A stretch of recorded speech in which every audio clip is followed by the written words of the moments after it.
Welcome to the 700 Club. For today's headlines, let's go over to the CBN News Desk.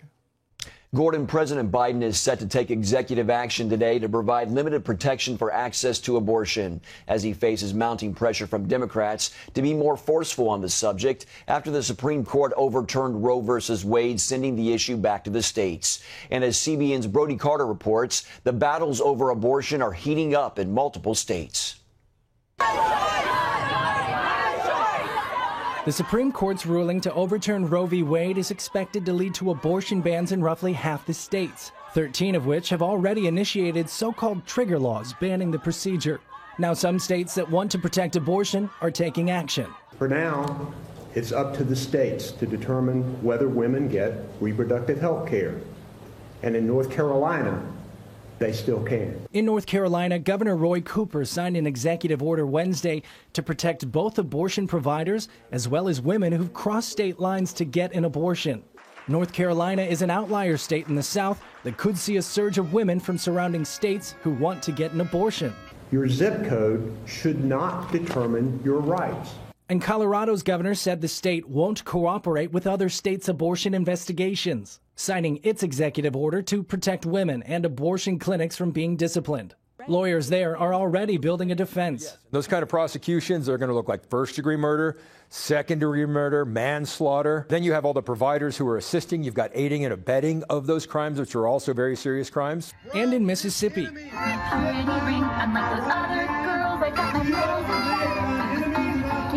More protesters clashed Thursday outside the Jackson Women's Health Organization, the state's only abortion clinic. Mississippi's trigger law has closed the clinic's doors for good, leaving emotions running high. Men are the evil here. The clinic will move to New Mexico, although it is appealing the law to the state Supreme Court. And another legal case, this one in Kentucky.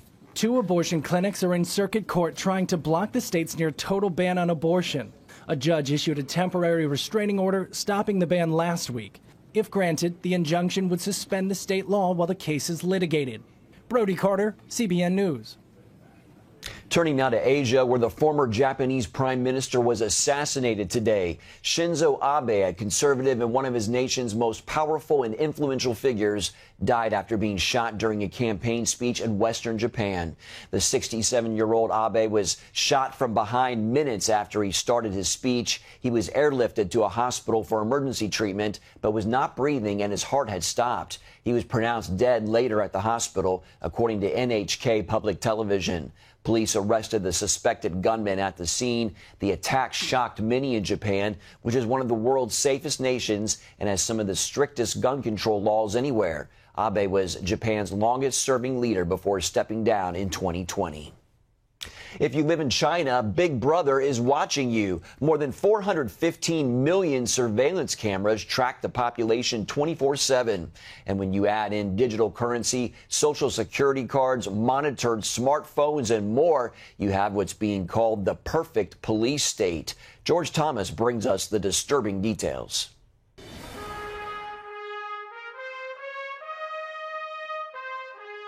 In 2013, China's President Xi Jinping said that whoever controls data has the upper hand. Ever since, Xi has been on a technological quest to build what some call a blueprint for a digital dictatorship. It would not only allow China's communist government to control huge volumes of data on its own citizens, but also of those around the world. Dustin Carmack worked as chief of staff for the Director of National Intelligence. You're talking, vast amounts of data. They are running between both either covert or overt, cyber attacks and other realms. They are sucking up massive amounts of data around the globe that could have nefarious purposes in the long run. China has more than 415 million surveillance cameras deployed throughout the country, making its population by far the world's most watched. And now Beijing is using digital currency, social security cards, social credit systems, and online interactions to keep an even closer eye on its citizens. It is a massive dragnet based on artificial intelligence, facial recognition, voice recognition. These are all novel technologies that the Chinese Communist Party is deploying against its people. Jeffrey Kane, author of the new book, The Perfect Police State, an undercover odyssey into China's terrifying surveillance dystopia of the future, says the regime first tested this type of surveillance several years ago to monitor Uyghurs, an ethnic Muslim group living in the western part of the country. It's a place where everything they do from morning to night, from the moment that they eat breakfast or go to the market or go to work, everything is monitored by their smartphones, by government cameras everywhere. There are millions of government cameras in this region, and nothing is private, nothing is secret. Your entire life is exposed. Kane says his investigation found that those reams of data are fed to a massive police database, and with the help of artificial intelligence, attempts to predict whether or not someone will commit a crime in the future. But the thing is that the system has gotten out of control because, so I looked at a list of reasons that people can be detained for these pre-crimes. And, it could be something as simple as, they bought a tent suddenly, or they stopped smoking suddenly. They change their behavior in ways that the system finds odd. And then so it nudges the police. It sends the police a little, on the app, a nudge to, go to this person's house, to their work, to check them out, maybe interrogate them a little bit. And if the situation calls for it, take them away to one of many hundreds of concentration camps. China is accused of committing genocide against the Uyghurs by holding more than 1 million of them in what Beijing calls re-education camps. The Associated Press gaining exclusive access to one such detention center this summer that allegedly had room enough to hold more than 10,000 prisoners. When we talk about genocide, it's not just about taking lives, which there's evidence to suggest that's occurring too, but it's to erase a population, an ethnic group, and that's what they're after. Sophie Richardson with Human Rights Watch says President Xi also wants China to be the global leader in exporting its authoritarian surveillance tech to other like-minded regimes. So when they've got the kinds of tools that allow them, for example, to track their critics' every movement and control their access, for example, to money or even to buying plane or train tickets, it can make a state exponentially more powerful. New research from Oxford University and Berlin's Humboldt University uncovered some 1,800 active Chinese surveillance devices across 72 countries, including Venezuela, Kenya, Philippines, and Oman.